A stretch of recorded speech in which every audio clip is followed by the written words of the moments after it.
We called her Piggy Preggers. I've never been a saint, but I have been a terrible sinner. I'm not looking for sympathy because I deserve none. What I deserve may come for me still. I'm writing this because I owe a debt, and no matter what happens to me, that debt has been paid. I'm sorry, Peggy. I'm killing Quiet Casey tonight. Her name was Peggy, easily the ugliest girl in the school, if not the entire town of Oak Grove. She was a bookworm with Coke bottle glasses and a haircut straight out of 1985. She also had a terrible stutter. All of us were horrible to her since her family moved to town in 3rd grade. Hannah Stone, my best friend, was the first one to single Peggy out when she was the new kid. She started calling her Piggy. Everyone else just jumped in from there. No one ever really wanted anything to do with her, except to make her life hell. And I have my share in that. I have to own it. In 5th grade, Simon Lucas was the new kid who had just moved to our town 2 weeks before school started. Peggy was the first person he talked to. He moved in next door to her and he hung out with her for the first 2 weeks. Peggy had finally found a friend. I remembered seeing them laughing and riding their bikes together over and over down the big hill on Dawson Street.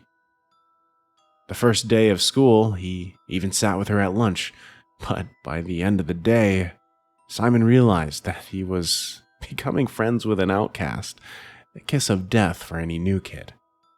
Simon never said a word to her after that day. Peggy was alone again. When Peggy turned 16, her parents scraped up enough money to buy her a little beater that smoked and rattled down the road. You could literally hear it coming from a mile away. Peggy was so proud of that car. The innards may have been shot, but she kept it immaculate on the outside. There was never a bug in the grill or dirt in her wheels. She would even wipe it down during lunch break with one of those weird cloth things you could buy off the television. Hannah decided it would be funny to play a prank, so one night she stole the car right out of Peggy's driveway.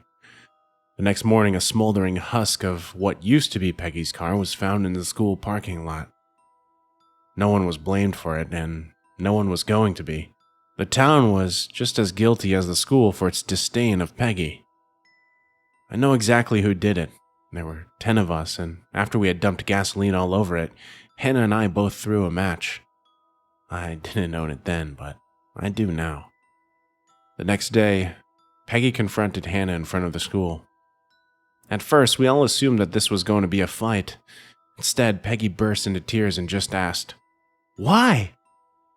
"I don't even know what you're talking about, Piggy." I know it was you." "Papa, prove it, bitch. Why do you care anyway? That car was an old piece of shit. My parents saved for 4 years to buy that for me." There was an awkward silence. That's when I first started to wake up. That's when I first started to realize that I had an ugly heart. Hannah started laughing. "It took your parents 4 years and that's all they could afford? God, you're way more poor than I thought." Everyone laughed. Everyone but me and Simon Lucas. We didn't laugh, but we also didn't do anything when Peggy ran away crying. Peggy went back to riding her bike around town, but 2 months later, someone stole that too. It was senior year when Peggy got pregnant. She never said who the father was, but we all knew that it was Cody Baldwin. She had a crush on Cody for years, and even though he ignored her, he never really picked on her. I guess that's what made him attractive to her. She was in the right place at the right time, and she finally told him how she felt, and they went to bed together. It meant something to her. He was drunk and she was there. That's what it meant to him. He told her as much when she told him she was pregnant. Even though we knew who the father was, for some reason that didn't stop Hannah from starting the rumor that it was her father who knocked her up. Everyone in school picked it up and ran with it. Everyone started to call her Piggy Preggers. She could have gone on home studies, but for some reason she insisted on finishing the year at school with everybody else. Hannah even started rumors that her baby was going to be some kind of mutated monster because of incest. A hideous thing that would haunt the town. Someone drew a crude picture on Peggy's locker of the monster baby with 2 clawed arms and no legs. I look back on it now and I have no excuse for myself. I was a cruel shadow of a human being who enjoyed hurting someone, and I have to own that. What I am amazed by is that by that time, the whole town of Oak Grove seemed to hate her for no particular reason, and she knew it. The town othered her, and they all loved to do it. Maybe that's why she stayed in school. Maybe she never truly let anyone get to her, until the bad day happened. The day before spring break, I tried to apologize to Peggy at school just after first period. She smiled back at me. "You feel bad, huh? Little quiet, Casey. Well, maybe if you feel bad, you stand up and say something next time your little friends gang up on me." Only an hour later, I saw a group of my friends walking behind Peggy through the hallway of the second floor. Hannah seemed to have it in for Peggy more than she usually did, and she was trying everything to get under Peggy's skin. She had made a catchy little earworm that she repeated over and over whenever Peggy was within earshot. Piggy Preggers with her legs up high. Her daddy put it in and let the baby batter fly. Hannah repeated it 4 times while she was walking behind her, and when Peggy finally got the edge of the stairs, she turned toward Hannah with a pointed finger. "Hannah, you need to..." "Don't point your finger at me, Piggy!" It happened so fast. To this day, I don't know if Hannah meant to push her or it was just an accident. What I do know is that 5 seconds later, Peggy was face down on the floor at the bottom of the stairs with blood spilling out of her head, and somehow, when we were asked what happened, none of us knew. Quiet Casey. She was rushed to the hospital. I still remember everyone standing outside of the school when she was loaded in the back of the ambulance. Cody Baldwin watched her go in silence, and as the ambulance pulled away, several of us looked over at him. She was carrying his baby after all. I asked him if he was all right. He jerked around to the sound of my voice like I broke him out of a trance. "Oh yeah, it's just weird, that's all. I always thought she was going to come after me for child support someday. I think I might have just dodged a bullet." She was in a coma for 7 months. I moved away to go to college, but Hannah kept me in the loop. She told me that she heard when Peggy finally woke up, the only thing she asked about was her baby. They told her the baby died the day she fell down the stairs. Peggy never said another word. According to town legend, her eyes glazed over in a 1,000-yard stare that never broke, and her mouth upturned to a slight smile. She stayed that way until they finally gave up on her and transferred her to the mental hospital about an hour outside of town. I listened to Hannah telling me the story, and there were those little noises and intonations that let me know that she was smiling on the other end while she was talking. After she was done, I was silent. Why was I ever friends with this person? Why had I been so cruel to someone for no reason? "Casey, are you still there?" "Yeah." "Can I ask you a question?" "Okay." "Is it wrong that I don't feel bad?" "Casey, hello?" I had no words for her. I hung up the phone, I ran to the bathroom, and I threw up all over the floor before I could make it to the toilet. I needed to change who I was. Years went by. My parents stayed in Oak Grove, but I wouldn't go back to visit them. Instead, I would ask them to come stay with me. Every time they brought up my old hometown, I was quick to change the subject. One day, I finally got up the courage to tell my parents what exactly happened to Peggy and my part in everything. To my surprise, they shrugged it off. They told me not to worry. "Bad things happen, honey." As the years went on, I talked to them less and less. I noticed that my parents seemed to change for the worse. They were more bitter, easier to anger, and more apathetic towards people in general. 12 years after I left my hometown, my parents were involved in a car accident, and I lost them both.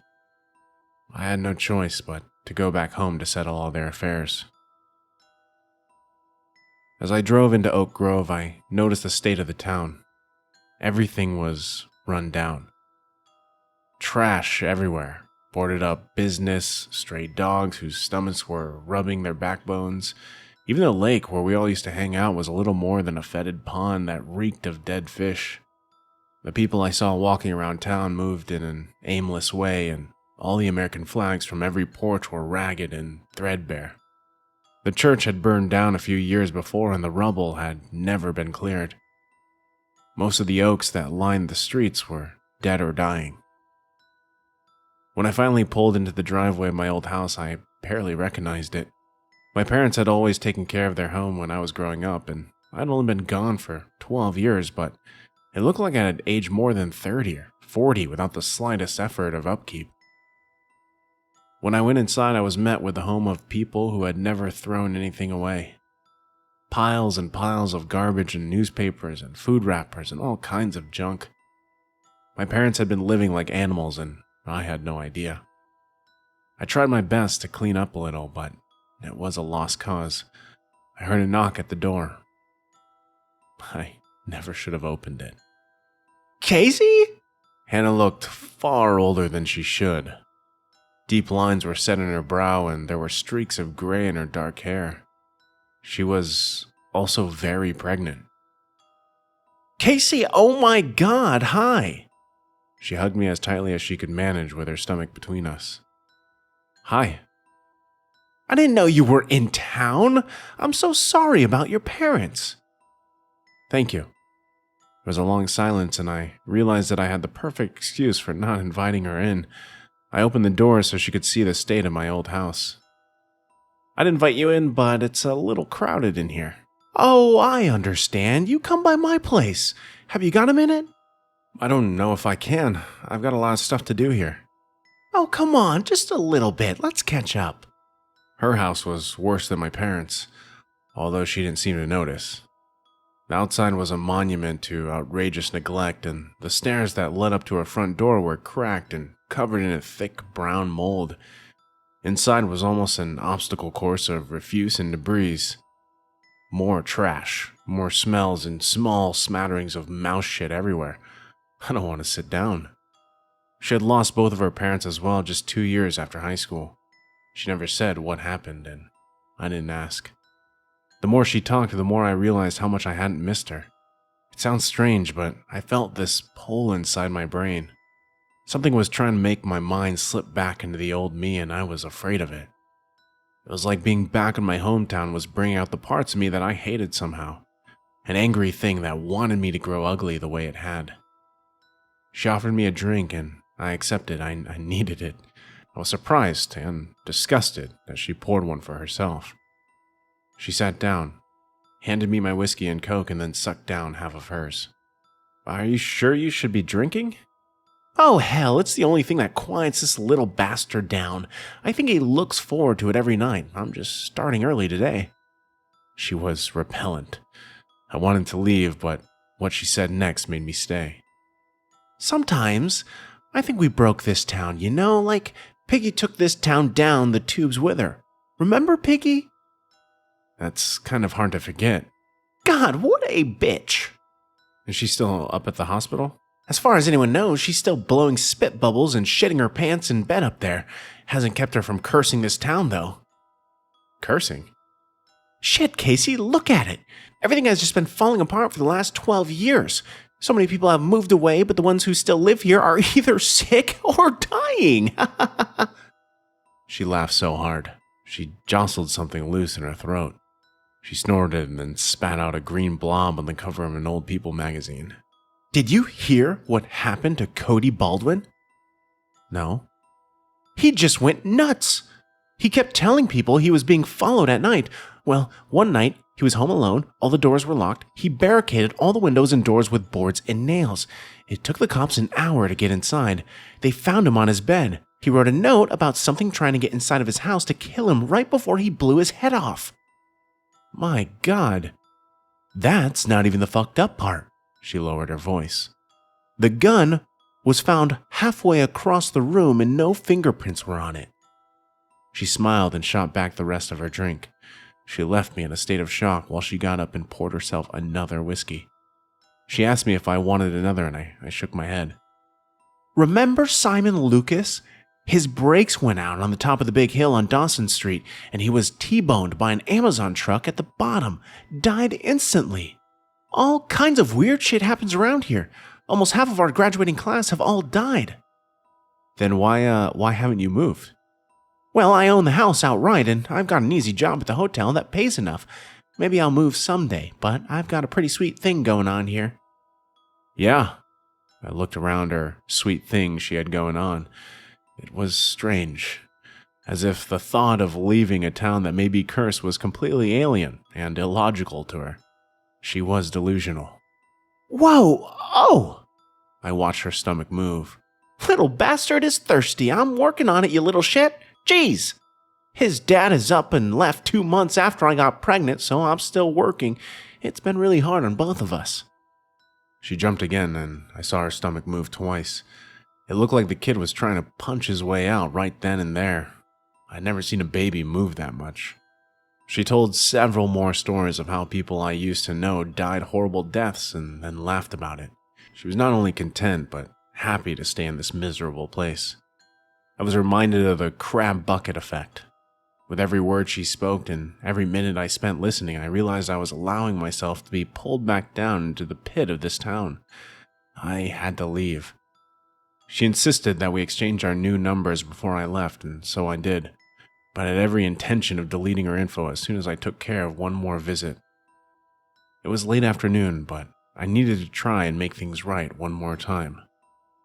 The mental hospital was almost an hour outside of town, and as soon as I left my old home behind, I instantly felt better.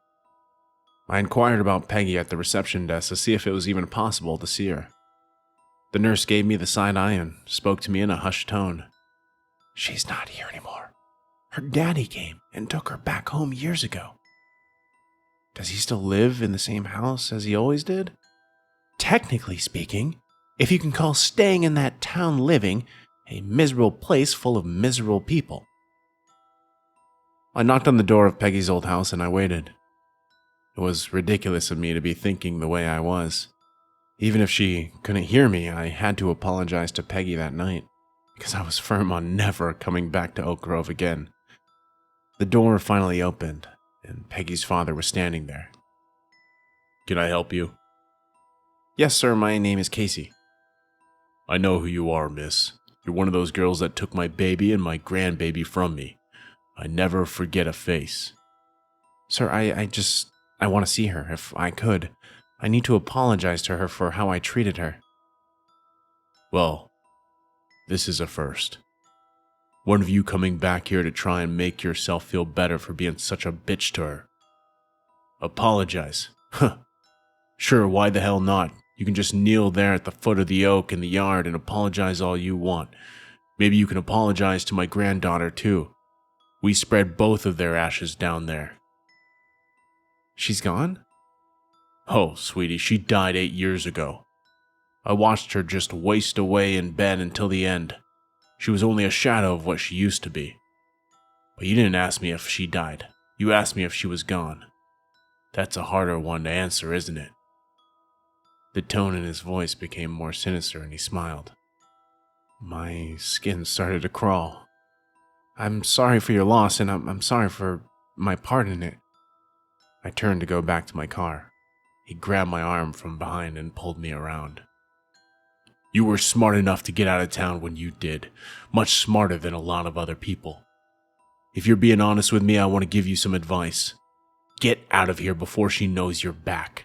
She's not one to accept apologies anymore. By the time I had got back to my parents' house and grabbed a few things, the sun was already beginning to set. I wanted to be on the road before it got dark. I had just got in my car when my phone rang. It was Hannah. Casey, I need your help. What's going on? Please, help. Hannah, I have to go. I'm scared. The call dropped. I didn't care. I started driving away, back out of the town. I had made a mistake by coming back, and I had no intention of staying there any longer. I was stopped at the light just on the edge of town and it started to rain, and I was at war with myself. I'd spent the last 12 years trying to atone for being a cold-hearted bitch who helped destroy someone's life, and right then I was leaving town without even checking in on someone who was crying and asking me for help. The light turned green, but I didn't move. I finally turned around and headed back to Hannah's house. The rain was pouring and the streetlights were out on Hannah Street. I had to hold on to the handrail to keep from slipping on the stairs up to her porch. Her door was locked, but I could hear Hannah screaming inside. I had to break a window to get in. The smell hit me the second I set foot on their crunchy carpet. A putrid stink of rot that wafted through the house. I ran down the hall and found Hannah writhing on the bathroom floor. Her hair and skin were slicked with sweat. She was only wearing a pair of boxers and her bra. There was a discolored chunky fluid smeared all over the tile. I realized that her water had broken and she had defecated. "Help me, Casey! God, it hurts!" I ran to Hannah and tried to keep her still. I put one arm behind her shoulders and held her head up. "I got you, I'm gonna get help, just hang on." I called 911 on my phone and told them we needed an ambulance. The operator tried to keep me on the phone, but I let it fall to the floor while I tried my best to hold on to Hannah. Her pupils were completely dilated and her pulse was almost beating through her neck. Her stomach was spasming violently, and I could see blood starting to spot her boxers. "Casey! Casey! Please make it stop!" "They're on their way. You're going to be okay." I held on to her as best as I could, but she started thrashing wildly and her skin was so slick I lost my grip on her. She fell out of my arms and the back of her head crunched as it crashed into the tile floor. She stopped moving. "Oh my God, Hannah! Her eyes were closed and I could feel a faint pulse in her neck. Everything was quiet except for the sound of the rain. I reached for my phone, but I stopped when I heard the front door of the house open. "Hello? Is somebody there?" At first there was nothing, but then I heard the sound of quiet laughter. I looked down the dark hallway, but I could only see a small part of the living room and the broken window I had climbed through. "Hello? Hello?" Hannah's stomach started to move again. This time it was moving downward and blood began to soak the front of her boxers. I could hear the laughter again. I picked up the phone and whispered, "Please hurry." "Miss, just stay on the phone with me. They're on their way." "Okay." Something started to move through all the filth in that front room. A bottle fell over and I heard glass break. Then I heard a small patter that started to get louder. I saw mice, hundreds of them running from underneath all the garbage and out through the window I had broken. Hannah whispered my name and I looked down at her worn face. "I'm here. Casey!" Another voice came from the front room. It was rough and hoarse. Someone was there with us. I looked around the bathroom for something to defend myself with, and the only thing I could see was the shower curtain rod. I laid Hannah's head back down and slowly stood up. "Quiet. Casey!" I ripped down the rod from the wall and tore the curtain off of it. The hooks clattered to the tile and I held the rod like a bat. I waited. The sound of Hannah's ragged breaths echoed in the bathroom while the pounding of the rain became more intense. I waited, and waited, and waited. "Fuck! It hurts! Oh, fuck, it hurts!" Hannah jumped off of the floor and stood up. Her eyes were wild, and her face was twisted in agony. She ran as fast as she could down the hallway toward the front room. "Help me! It's ripping!" Blood ran a bright red down her legs and left a trail down the hallway. She disappeared from view, but I could still hear her screaming as she ran out of the front door, and then I heard her fall down in her front steps. Then, there was nothing but the rain. "Hannah! Hannah!" My heart was pounding. I got up the courage to move forward. With every step, I was convinced that something I didn't want to see was going to come racing down the hall toward me. I eased my way into the front room, but there was no one there. The front door was wide open, and as I walked over to it, I I saw Hannah's crumpled body at the foot of the steps. She was already soaked. Everything was dark, so I found the switch by the front door and I turned it on. Her porch light flickered and it was dim, but it was just enough light for me to see that Hannah's dead eyes were staring back at me and her mouth was agape. Her neck was crooked and one of her legs was broken. I could hear the siren from the ambulance in the distance, and I kept looking around, making sure that no one was anywhere near me. Quiet, Casey? Someone was standing in the darkness across the street. I tightened my grip on the shower rod. Only a shadow of what she used to be. I saw Hannah's body start to move. The flesh of her stomach was stretching like a balloon that was being inflated and then deflated, over and over. Things inside of her were crushing and popping. Fabric started to rip and then her stomach flattened as something spilled out onto the dark street. Quiet, Casey. I will not describe what crawled out of her body because I don't want to remember it. I watched it crawl silently and deliberately across the street toward the person in the shadows. The person leaned down, picked it up, and cradled it. The ambulance finally rounded the corner onto Hannah Street and I looked toward it with relief, knowing that someone else was coming. When I looked back across the street, the person was no longer there. As the ambulance got closer, the headlights illuminated a trail of filth that led from Hannah's body to the other side of the street.